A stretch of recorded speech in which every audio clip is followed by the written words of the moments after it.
নতুন সিলেবাস, নতুন পড়া, আবার নতুন ক্লাস তোমাদের কাছে। আজকে আমি আলোচনা করব ক্লাস 11-এর সেমিস্টার 1-এর ইংলিশের সিলেবাস। দেখো একদম নতুন সিলেবাস। তোমরা এই সিলেবাসে মোট 40 নম্বরের পরীক্ষা আছে, 40টাই এমসিকিউ থাকবে। শুধু এমসিকিউ মানে টিক মারা, একটা প্রশ্ন 4টে অপশান, একটা অপশান ঠিক। তাহলে কি কি থেকে থাকবে পুরো বিস্তারিত আমরা আলোচনা করব।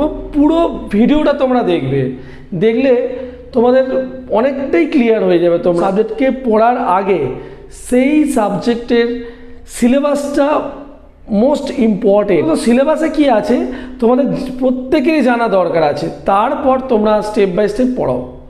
তো দেখো এখানে মোট 5টা ইউনিটে ভাগ করা আছে তোমাদের প্রশ্ন। সেখানে parts, poem, rapid reader, textual grammar আর কম্প্রিহেনশন আনসিন। পোর্টস থেকে 10 নম্বর থাকবে। এই 10 নম্বরের মধ্যে মোট 4টে আছে এখানে গল্প। তার মধ্যে an astrologer's day, Swami and mothers worship, Amarnath, the model millionaires, এটা নতুন ইনপুট হয়েছে। অ্যান্ড অ্যাস্ট্রোলজার্স থেকে 4 নম্বর থাকবে। আমি বলছি 10 নম্বরের মধ্যে এইটা থাকছে। এবার এই 10 নম্বরের মধ্যে কী কী থাকছে? অ্যান্ড অ্যাস্ট্রোলজার থেকে 4 নম্বর, স্বামী মাদার্স থেকে 3 নম্বর, অমরনাথ থেকে 3 নম্বর, আর শেষে মডেল মিনারেলস থেকে 3 নম্বরের। এরপরে সেম পোয়েম থেকে ইউনিট 2, পোয়েম থেকেও 3টে আছে। Compose upon Westminster Bridge, bangle sellers, second coming.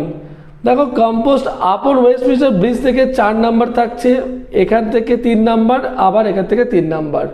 এরপরেই আমরা আসি র্যাপিড রিডার ইউনিট 3। সেখানে ম্যাকবেথ আছে, Othello, as you like it. এই 3টে গল্প, এই 3টে হচ্ছে drama, শেক্সপিয়ারের drama.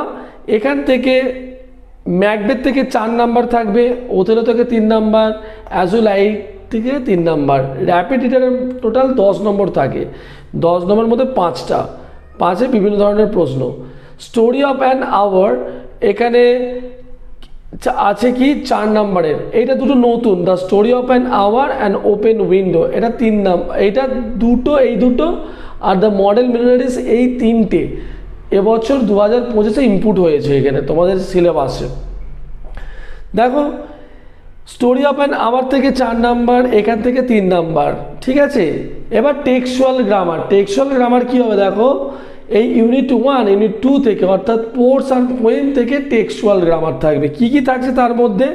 Tense, voice, narration, phrasal verb, clause, transformation of sentences, participle, gerund, etcetera, এইগুলো রয়েছে। এবারে ইউনিট 5-এর 5 নাম্বার আছে, গ্রামারে 5 নাম্বার আর কম্প্রিহেনশন টেস্টের 5 নাম্বার। তাহলে কম্প্রিহেনশন টেস্ট তোমরা জানো হচ্ছে আনসিন, তোমরা মাধ্যমিকে করেছো, যেরকম পিস তোলা থাকবে সেখান থেকে প্রশ্নের উত্তর দিতে হবে। এবার তোমাদের বলে রাখি, কাউন্সিল স্কুলের ওপর কিছু দায়িত্ব দিয়েছে। কীরকম? এই যে এত সিলেবাস আছে, তোমরা এখানে পোর্টস এবং এই র্যাপিড রিডার থেকে যে 4টে বা 5টা রয়েছে, সেখান থেকে মোট 3খানা করেই টপিক পড়ানোর তোমরা স্কুল চুজ করবে। তোমাদের স্কুল চুজ করবে কোন 3টে তোমরা পড়াবে। অর্থাৎ এই অধিকারটা কিন্তু কাউন্সিল স্কুলের ওপর দিয়েছে। এবার দেখো এবার প্রশ্নটা কি হচ্ছে, এটা স্কুলেই প্রশ্ন হবে। স্কুল ঠিক করবে কীরকম প্রশ্ন করবে, তবে তার স্ট্রাকচার এবং প্রশ্নের যে সমস্ত রুলসগুলো আছে সেগুলো মেনেই তারা প্রশ্ন করে। আর প্রশ্ন করতে হবে, এবং যে পরীক্ষাটা তোমরা দেবে সেটা স্কুলেই দেবে। সেমিস্টার 1 আর সেমিস্টার 2 সেটা স্কুলে পরীক্ষাটা হবে। সেমিস্টার 3, সেমিস্টার 4 স্কুলের বাইরে, যেমন মাধ্যমিক তোমরা পরীক্ষা দিচ্ছ বাইরে, ঠিক সেরকমই উচ্চ মাধ্যমিক সেমিস্টার 3 আর সেমিস্টার 4 তোমরা বাইরে পরীক্ষা দিতে যাবে। এবার তোমাদের একটা কথা বলে রাখি, এই সিলেবাসটা একদম নতুন সিলেবাস। এটা তোমরা খুব ধৈর্য সহকারে পড়বে, খুব আর্লি পড়ার চেষ্টা করবে। আর পরীক্ষাটা হয় সম্ভবত সেপ্টেম্বর মাসে, সম্ভবত নয় একদম শিওর সেপ্টেম্বর মাসে। 6 মাসের করে সেমিস্টার। সেমিস্টার 1 6 মাস আর পরের 6 মাস সেমিস্টার 2, মানে 1 বছরের কোর্স শেষ। আশা করছি তোমরা পুরো সিলেবাসটা ভালো করে বুঝলে। এরপরে তোমাদের সমস্যা যদি থাকে তাহলে আমাকে কমেন্ট বক্সে কমেন্ট করবে, আমি তার যথাসাধ্য উত্তর দেওয়ার চেষ্টা করব। সবাই খুব ভালো থাকবে, বাই।